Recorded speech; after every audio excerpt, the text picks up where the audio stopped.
I was told that Hasan talked about Taiwan on stream, and I'm, someone who's very interested in foreign policy. So I was like, okay, what does Hasan have to say about Taiwan? And I listened to his take, and I disagreed with it vehemently. I'll read through this very quickly and play the clip because I've already done the video on this. I've already talked about this on stream before, but I just wanted to talk about the reaction to this tweet, right? So let's just, I'll go over it again for the uninitiated, quick. So this is what Hasan said on stream. It's literally because we have been escalating tensions against China by beefing up Taiwan, giving Taiwan, what is it, like $1.8 billion worth of arms? Like, what is this, dude? Yo, I'm gonna keep it at 100, okay? I'm gonna keep it real. Why don't we do this for Hawaii? Like, what would happen if China was just like, you know what? We're just gonna give Hawaii $1.8 billion worth of fucking drones so that the indigenous population there can fucking defend itself. Okay? Which would be a little bit more justifiable than what the fuck we're doing here with respect to Taiwan. So, the main disagreements I had with it, I don't even need to explain it. I can just read through this, right? Yo, Hasan, and I tried to be as diplomatic as possible because I'm trying to improve on the fact that sometimes I'm not super polite, and I want to be more polite when engaging with people. Yo, Hasan, I saw your recent take on Taiwan. Do you really believe that the United States should not provide Taiwan with the means to defend itself? The Taiwan Relations Act, which has been law since 1979, clearly states that the United States should provide Taiwan with arms of a defensive character. This bill also states that the President and Congress shall determine the nature and quantity of such defense articles and services based solely upon their judgment of the needs of Taiwan, meaning that the consideration of Beijing's reaction to the continuation of this long-standing policy is not taken into account. This is because it could undermine our commitment to Taiwan's security, sovereignty, etc. for short-term political gain. While as much of our Taiwan policy commitment to this is ambiguous, it is a vital building block of not only Taiwanese national security, but also our relationship to the island. You said that us continuing this policy with the recent deal made between the US and Taiwan is an escalation. My question is, how though? If this has been our policy since the late 1970s, even through the highest point of Chinese-American relations during the deepest part of the Sino-Soviet split, then how is this just now an escalation? This just seems like a continuation of the status quo that has kept Taiwan safe. Now, you may say that this deal is bigger than the one in the 70s and 80s. This is true, but number one, inflation, of course. And two, the defensive needs of the island nation has grown. The Chinese military spending has risen a lot in the last 20 years, and we are talking about a country that has much more money, resources, people, and military researchers for the advancements of military tech. So if we are basing our support for Taiwan based on the island nation's needs, then yes, our support for the military will grow as China's means to attack Taiwan does as well. This is also at the same time as Xi ramps up his rhetoric towards the island nation. Taiwan's airspace continues to be violated by Chinese military aircraft, tons of cyber attacks, and the PLA simulates attack on Chinese presidential offices, and more. Hasan, you have revolutionized politics on Twitch, and you seem super chill, whereas I've often been super unchill. But I think this take needs reconsideration considering how large your platform is and the high stakes China and the US are working with right now. Best wishes. Okay, so I put a little effort into this. A little bit. And I tried to be as diplomatic as possible. Now, there was two main points I wanted. Number one is I wanted an answer to this question because I actually don't know what he thinks about this. I don't know if he just doesn't like the $1.8 billion number or he hates the idea of supporting Taiwan at all. Now, I don't think Hasan wants China to invade Taiwan or reclaim Taiwan or the government in Taiwan, whatever you want to call it. I don't really care, right? I'm calling it an invasion, right? I wanted to know what his actual position was, and that's what the first part of the question was. And the second part of this was like, hey, how is this an escalation when it seems like it's the continuation of the status quo? The last part by sucking his cock was not necessary. Well, I wanted to post that, so I did it, okay? Now, I don't know if you know this, but I'm pretty queer, so I'm pretty good at what you just mentioned. But I also think that you get more flies with sugar and honey than vinegar, But the second part that I wanted to answer to was the idea that it was an escalation. If this is a continuation of a policy that we have done for 40 plus years, then that's not an escalation. That's a continuation of the status quo. If the North and South Korean governments both have like patrols on the border for however long they've had them, continuing that isn't an escalation, it's a continuation of the status quo. You can point to recent activities that are escalations. One example of that would be the pact that the United States, the UK, and Australia just entered to help Australia in obtaining nuclear submarines, considering the fact that obviously Australia is in the general Pacific region, where China has a lot of interest in, and the amount of nations that have access to nuclear submarines is not a really big list. It's India, China, the United States, France, the UK, and I think I'm missing one. I think I already said India. I forget which one I'm missing, but I believe I'm missing one. Oh, Russia. Russia, of course, has them. Yes. So I wanted an answer to the first question, because I disagree fundamentally with that, right? I disagree if that's his position. I don't know his position. I just wanted a clarification. I could have a genuine conversation with somebody, because somebody's saying to me, listen, Dylan, I don't believe Americans should be putting any resources to defend Taiwan. I don't care about Taiwan. I care about just healthcare, and foreign policy doesn't matter. Or foreign policy, or this foreign policy issue is important to me. That's a discussion I can have with somebody, because that's an actual political disagreement, but I don't know. And a second thing, which is something he asserted, I just completely disagree with, and I think he's just flat out wrong, the idea that it's an escalation. It's just definitionally is not an escalation, okay? Done. I've explained it. Now, Hasan never responded, and you want to know what? He doesn't have to. He's like a gigantic streamer. I'm just a little tiny minnow, right? In comparison. And I don't expect somebody just to respond to any time I criticize them. I mean, look how much backlash he got from the Nicki Minaj stuff. He is somebody who gets dogpiled a lot, so I assume just one tweet in a sea of other tweets literally means nothing. That's fine. It is what it is. But it did catch a little heat, not like the day I posted it or the next day. It caught most of the heat today, which I find strange. I think it happened mostly after Isha retweeted it. Big surprise. But what I don't understand is people aren't responding to the content of what I said. I guess none of them are really working to dispute the main point I made here, which was in all of this, that it is not an escalation. And they all want to dispute the second thing, the first thing, which wasn't even necessarily arguing for it. I just wanted a clarification, even though it is my position. And it's gotten a little overboard, right? It's not like a lot of reaction, but the response and the rhetoric with said response, I think, has gone a little overboard, right? First, let's go towards some of the quote tweets. Okay, so the first ones you're gonna see is from this guy. By the way, this guy despises me. This guy has a history of going through my LinkedIn profile, looking at my job history, posting it online, and then making the legitimate argument that I am actually a federal agent. He genuinely, unironically believes that I am a federal agent, and he tried to use my job history to prove that by going through my LinkedIn. And, here it is, right here. The federal agent is once again siding with the imperialist interests, and Dylan Burns is a prime example of what the CIA-powered homo nationalism.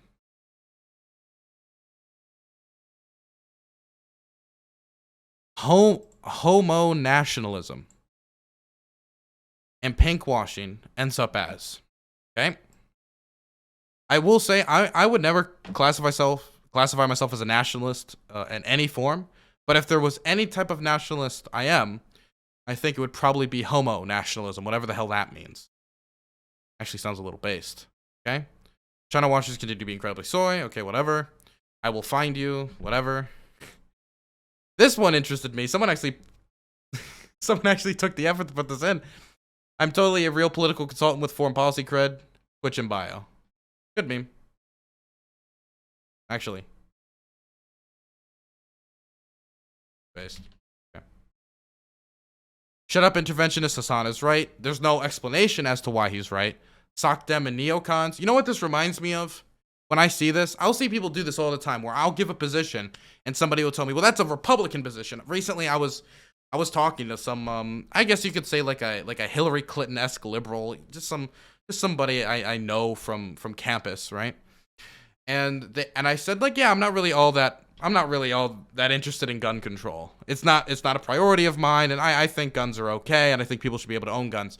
And they said, wow, Dylan, I didn't expect you to go all Republican today, right? And what that in this reminds me of is that Sam Cedar moment. I don't know if you guys remember this. Utilitarianism is typically the villain in most movies. I don't care. Yeah, so for instance, like Thanos. Yeah, like, I don't care. Like, you can say Lamau neocon, you can say Lamau liberal, you can say Lamau commie or whatever. I get this from whoever. It depends on who I'm speaking to. I don't care. You can say that. You can post this.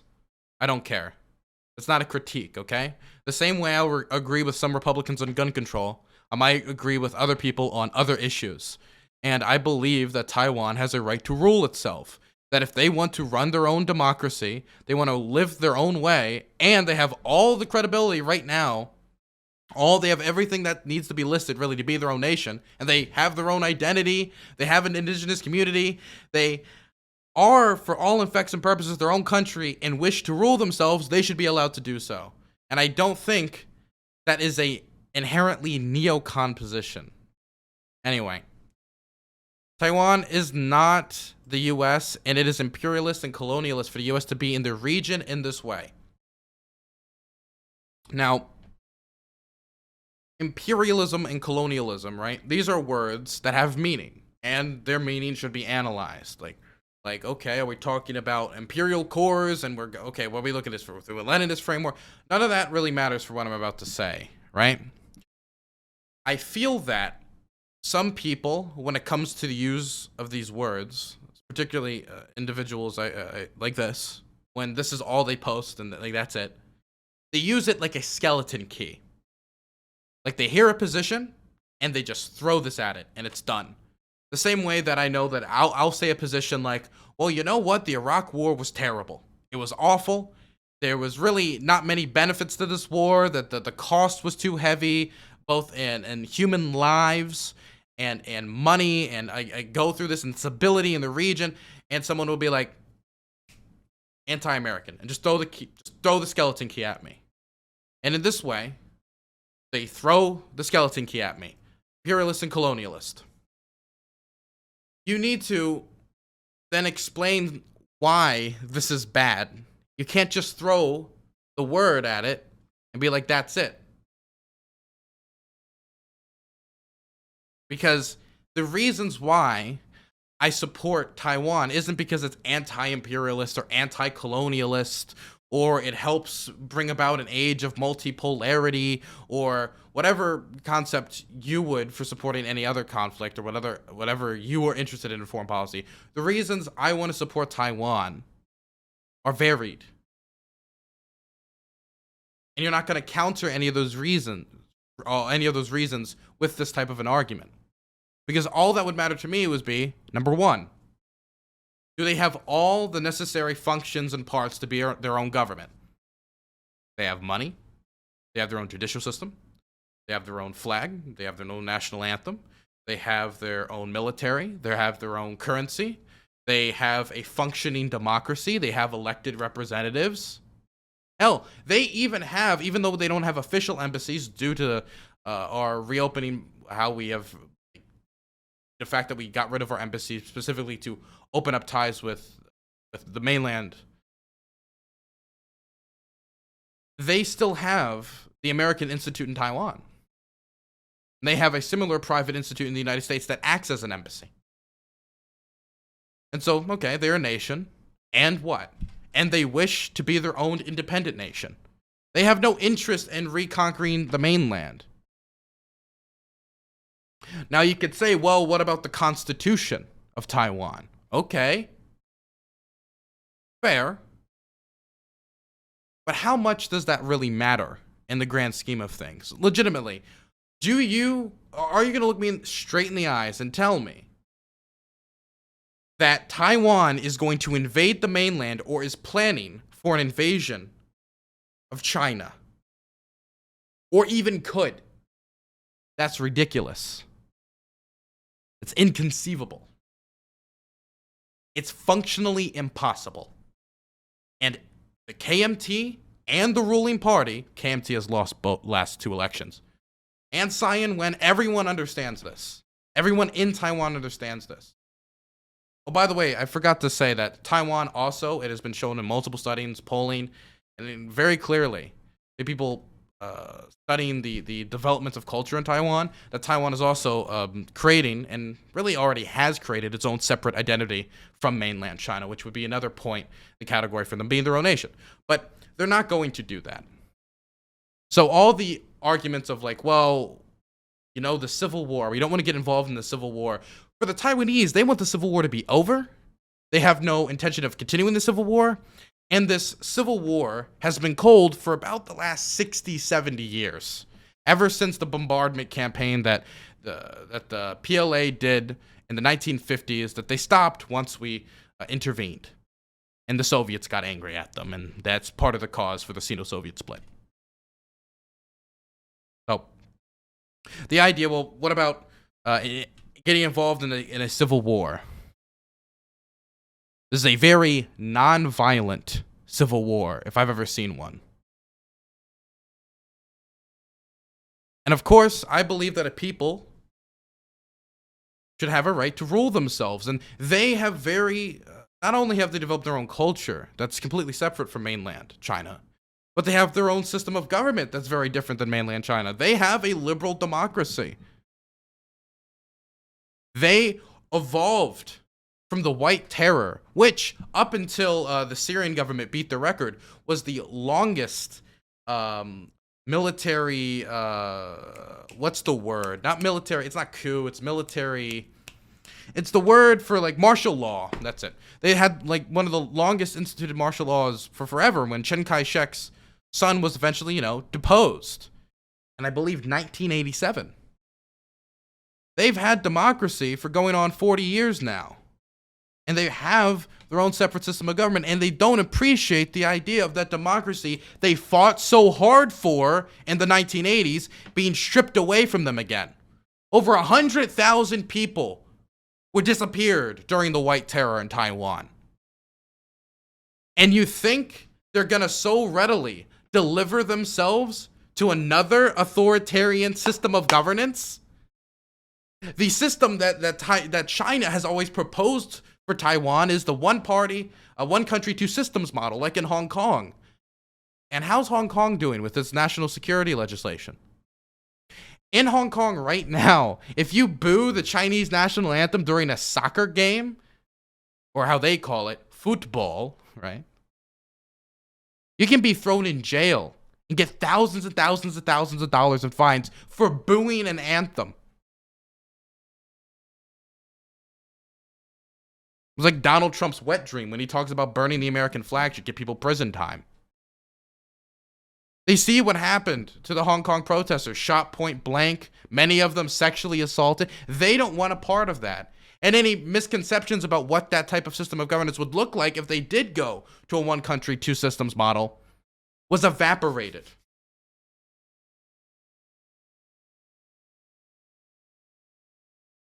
If you think the anthem law is crazy, you should have seen the British opium laws when they ruled. Yeah, you want to know what? The British were terrible when it comes to Hong Kong. The British were terrible when it comes to neocolonialism. The White Terror in Taiwan was terrible. But you know what? Ask the people of Taiwan what they want right now. Because that's what's most important to me. That is what's most important to me. And what they want right now isn't to be associated in one single government with the Chinese mainland. And if they did want to reunify, and a reunification process did take place, which I'm not solely against in principle that happening, it would have to be through peaceful means and through democratic referendum, which is not the offer being put on the table. So, this is a lot more complicated than just taking out the skeleton key of imperialism, so disregard.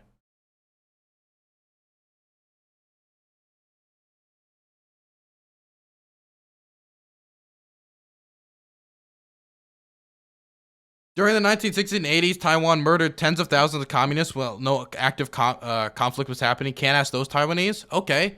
And what did Mao do to dissidents? Can't ask those Chinese. Again, we could do this all day.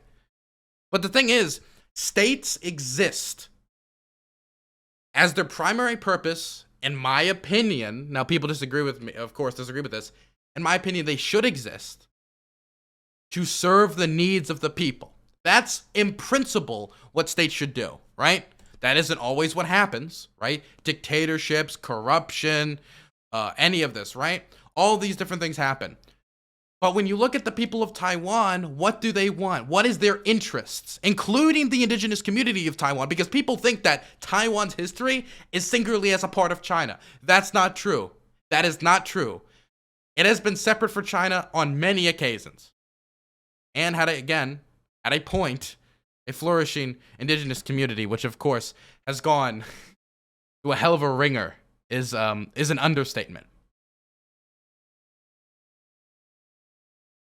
And so if I believe that governments exist to serve the needs of the people who are now alive, we can't undo the White Terror. We can't undo the Great Leap Forward. We can't undo any of these things. We can't bring those people back. That's a sad reality. We can serve the people who are currently alive in these countries. And for those who bring up the cries of the KMT, I do also want to bring up the fact that it is the KMT that takes the most favorable position towards mainland China. It is the KMT that views reunification as less of a scary outcome. It is also the KMT that has lost the last 2 elections in Taiwan. That was a tiny bit of shade.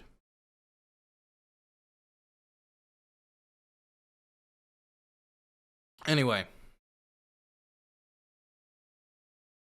Yeah, he has a pretty good take. We're starting a Cold War for no reason. Okay, fair. I mean, it's not fair as in I agree with him. It's as fair as in thanks for not, like, trying to go to my LinkedIn and accuse me of being a federal agent.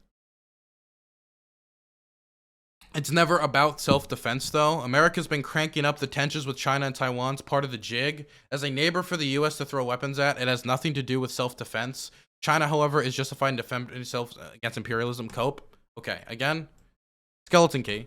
Well, let's talk about this part, right? And I'm sorry I'm going through all of this, but this is the best way to deal with criticism, is to take it head on. Because I don't like to dodge criticism. It's never about self-defense, though. It is, though. Listen to the rhetoric of the Chinese mainland, of the government in Beijing. Hell, we just saw the interview yesterday of the former interpreter to Deng Xiaoping talking about, look, Taiwan has 2 options. They're going to be reunified. It's either going to be peacefully or by force, but they're going to be reunified.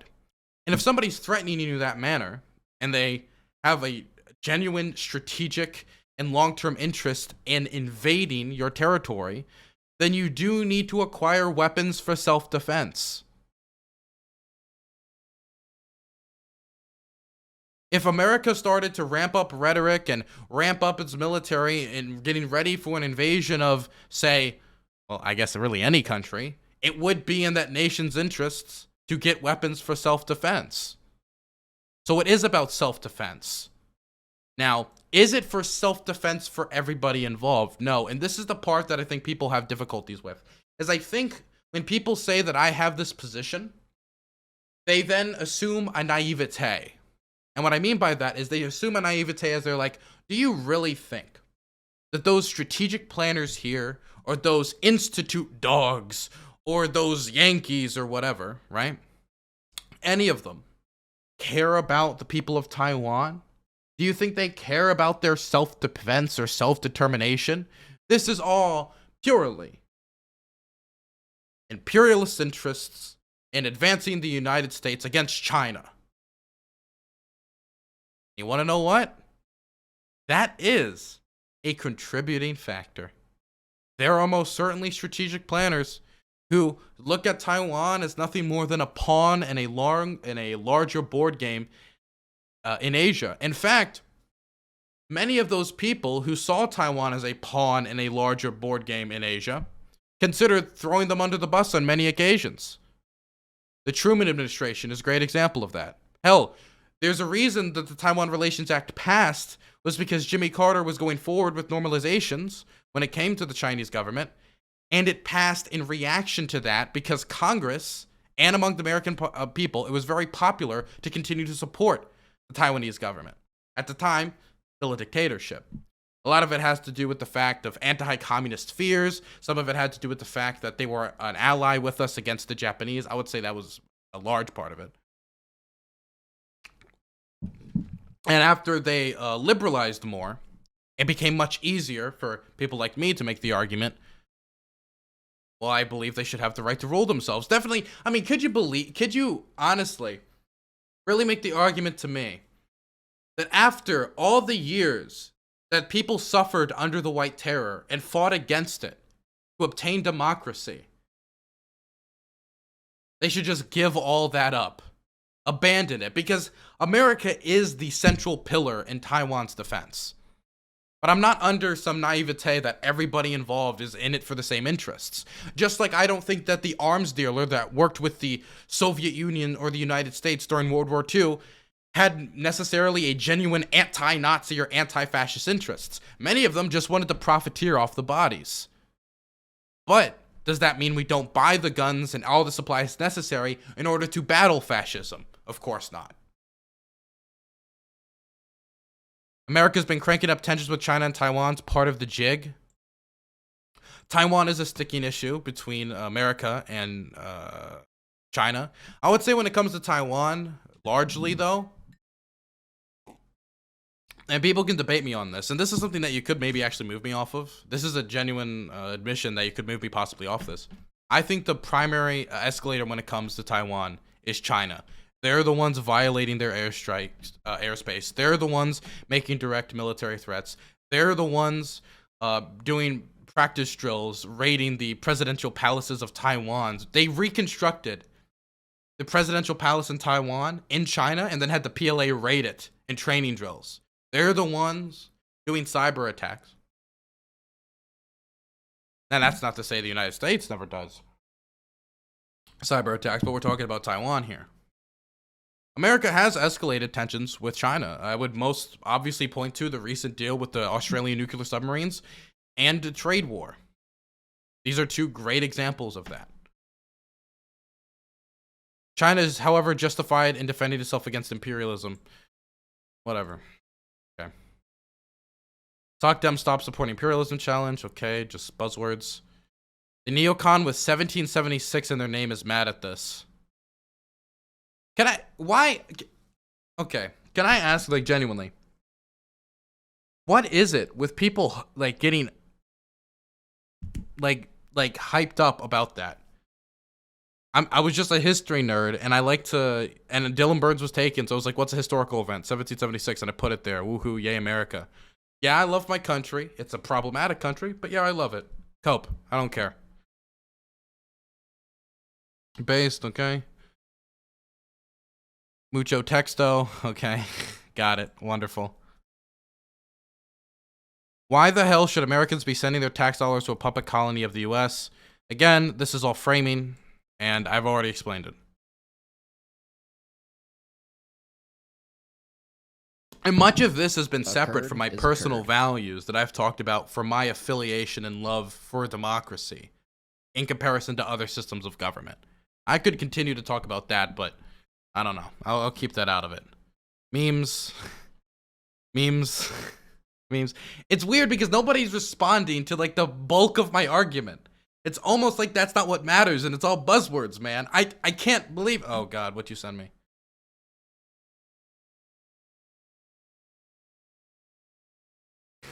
Okay. Fair enough.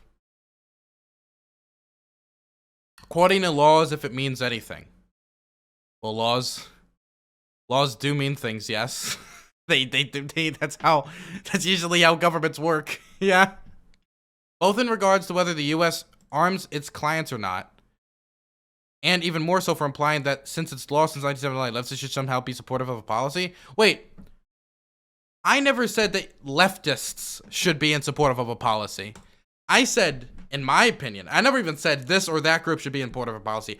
I think everyone should be in support of this policy. Literally everyone. I'm not just aiming my arguments at leftists, okay? I don't know if you know this, but the vast majority of Americans are not leftists in the traditional use of the word. Not even close. It's grown in recent years, but it's not the vast majority of people.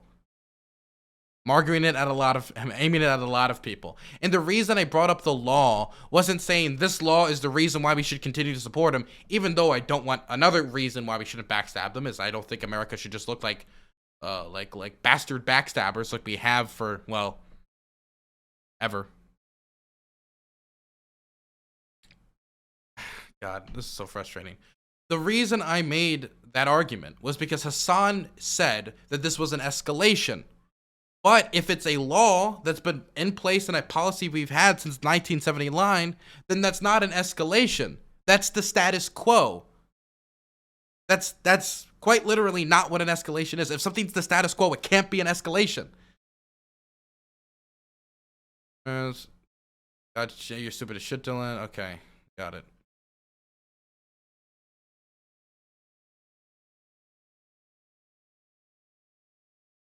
He literally said, because the U.S. passed a law saying that we're best friends with Taiwan, we're automatically correct and not imperialist. I never said that.